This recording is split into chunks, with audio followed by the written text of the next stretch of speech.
ভক্তের চরণ কমলে এবং মায়েদের চরণ যুগলে আজকের যে বাড়িতে এই মহতী মহোৎসব অনুষ্ঠিত হচ্ছে সেই বাড়ির গৃহকর্তা গৃহকর্ত্রী এবং আরও যারা রয়েছেন তারা সেই ভক্ত প্রাণ।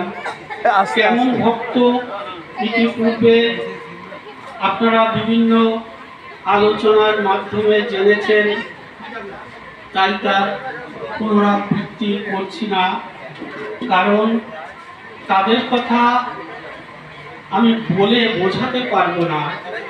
তারা যে কত উন্নত, কত বড় মাপের ভক্ত তার পরিমাপ করবার আমার ক্ষমতাও নেই, তাই বলতে গিয়ে আমি হয়তো তাদেরকে পূর্ণ করতে চাই না। আজকে এখানে বিভিন্ন বিষয়ে আলোচনা হয়েছে। আমার শ্রদ্ধেয় গুরুদেব যে গান এখানে গেয়েছেন সেই গানের উপরে আর কিছু হয় না, গানই সর্বশ্রেষ্ঠ সাধনা। তারপর আমাদের স্নেহের ভাই অরণ্যদেব তার নিজস্ব জীবনের ঘাত প্রতিঘাতের মধ্যে দিয়ে কিভাবে আমাদের শ্রদ্ধেয় গুরুদেবের পাদপদ্মে স্থান লাভের আশায় ছুটে এসেছে, তার যে কথা শুনে আমরা অভিভূত হয়েছি, তার থেকে আমরা অনেক কিছু জানতে শিখেছি, বুঝতে শিখেছি। তাই আজকে এখানে বিভিন্ন বিষয়ে কথা হয়েছে, আমি সেই প্রসঙ্গে যাব না। কতগুলো নিরস কাঠখুট্টা কথা বলবো যা আমরা বিভিন্ন সভা সমিতিতে গিয়ে সম্মুখীন হই। অনেকে প্রশ্ন করেন যেগুলো আমাদের জানা বিশেষ প্রয়োজন। অনেকে প্রশ্ন করেন যে শ্রোতাগণ হংসবৎ দোষচারী গুণ যত দুগ্ধবৎ করুণ গ্রহণ।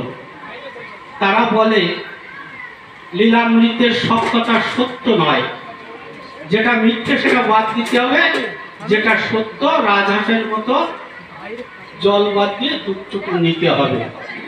কিন্তু তারা যে কথার উপর বলে তারা কিন্তু তার আগে পরে পড়ে না, তারা আসলে লীলামৃত মানে না। কারুচার তিনি কি বলেছেন এইটাই তারা বুঝতে পারেন না। ওখানে লেখা আছে গ্রন্থকারের অনুনয়। আচ্ছা, যখন সে অনুনয় বিনয় করে তখন তো নিজেকে কত ছোট করে ভক্তকে বোঝাবার জন্য নিজেকে আচ্ছন্ন করে, নিজে কিছু জানে না বোঝে না এইভাবে ব্যক্ত করে। কিন্তু তাই বলে কি তিনি কিছু বোঝেন না বা জানেন না তাই হবে? তাহলে তার আগে পরের কথাটা নিতে হবে না? কত বাড়িতে তো বলে বাবা লবণ ভাটের আয়োজন করেছি, আপনারা একটু দয়া করে গ্রহণ করবেন। খাওয়ার সময় দেখা যায় কত কিছু। তাহলে আমি যদি বলি যে উনি ওই লবণ ভাত বলেছে আর কিছু খাবো না, ওই লবণ ভাতটাই খাবো, তাহলে হবে? এই হচ্ছে তারা। কিন্তু সেইখানে সে বিনয়বশত অনেক কথা বলেছে। যেমন তিনি বলছেন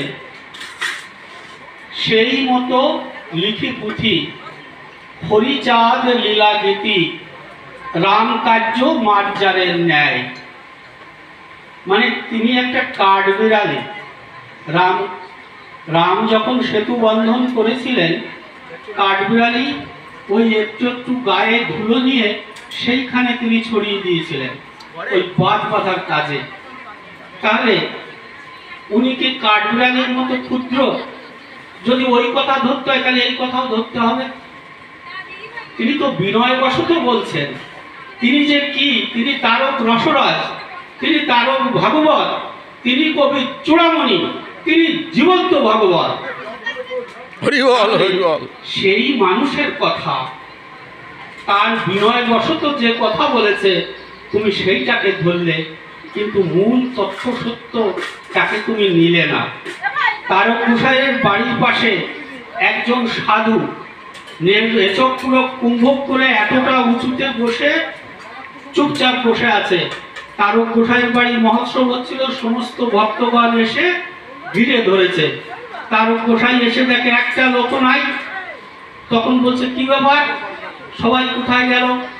বলো, বাবা, এক মহান সাধু এসেছে যে শূন্যর উপরে বসে আছে।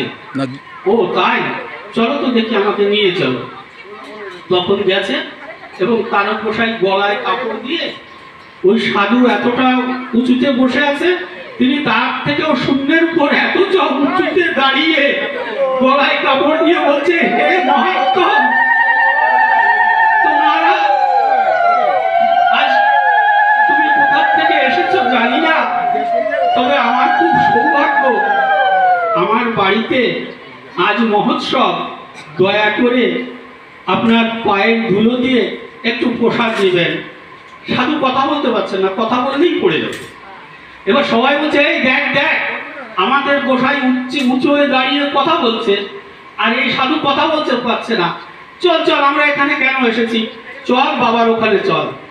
তাই এই সেই তারক গোসাই যিনি লিখেছেন, বলছেন, যেই মতো লিখি পুঁথি হরিচাঁদ লীলাগতি, রামকার্য মার্জারের ন্যায়, আমি অজ্ঞ নহে যোগ্য, মার্জার হতে অযোগ্য, হরিলীলা মহাযজ্ঞ প্রায়।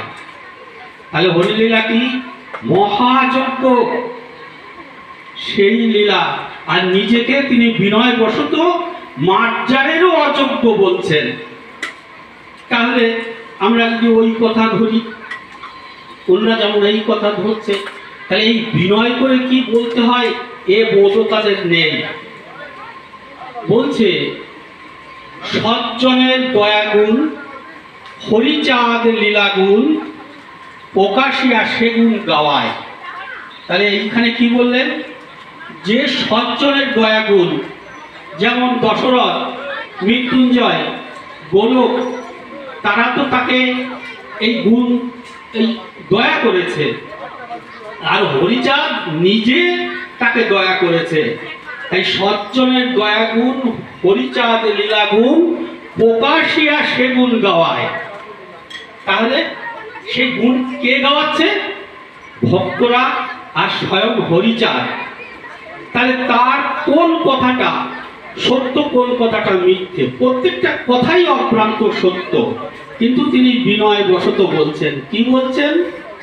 যদ্যপি লেখনি ধরি, বলিয়ে বিনয় করি, শ্রোতাগণ মহাজন পায়, শ্রোতাগণ হংসবৎ, দোষসারি গুণ যত, দুগ্ধবৎ করুণ গ্রহণ। এটা তিনি বিনয় বশত বলছেন, তার প্রতিটি কথাই অভ্রান্ত সত্য, কোনোটাই ছাড়তে হবে না, তার দোষ নেই। তারকচাঁদ নিজেই বলছেন যে আমি ক্ষুদ্রাতি ক্ষুদ্র, একটা বিষ্ঠাপীঠের যে মূল্য আছে সে মূল্য আমার নাই। তাই কি তাই? কিন্তু বিনয় বশত বলছে, বলছে হরির লীলামৃত কথা, যে মতি করি বারতা, কর্ণপথে প্রিয় সর্বজন, হরির লীলা শ্রবণতে, ভব সিন্ধু পারে যেতে, পাতকীর নাহি আর ভয়। তাই এই সেই লীলা, যে লীলা শ্রবণ করলে ভব সিন্ধু পার হয়ে যায়, পাতকীর পাপ দূর হয়ে যায়। তাহলে সেই গ্রন্থের প্রতিটি কথা অভ্রান্ত সত্য। আরো তিনি কি বললেন, যে দশরথ,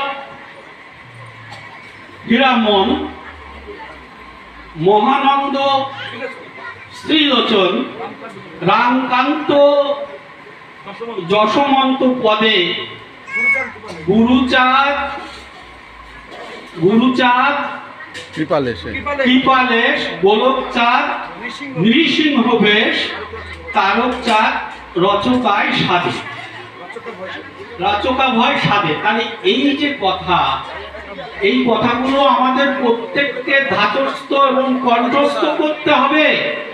যখন তারা এই দৃষ্টান্ত দেখাবে আমাদের তখন এটা বুঝিয়ে বলে দিতে হবে যে তুমি লীলামৃত বোঝো না, তুমি লীলামৃত মানো না, তুমি যেটুকু দোষ ভাবছো ওটা তিনি বিনয় বশত বলেছেন। তা এই যেমন একটা কথা, এই বিষয়গুলো আমাদের জানতে হবে।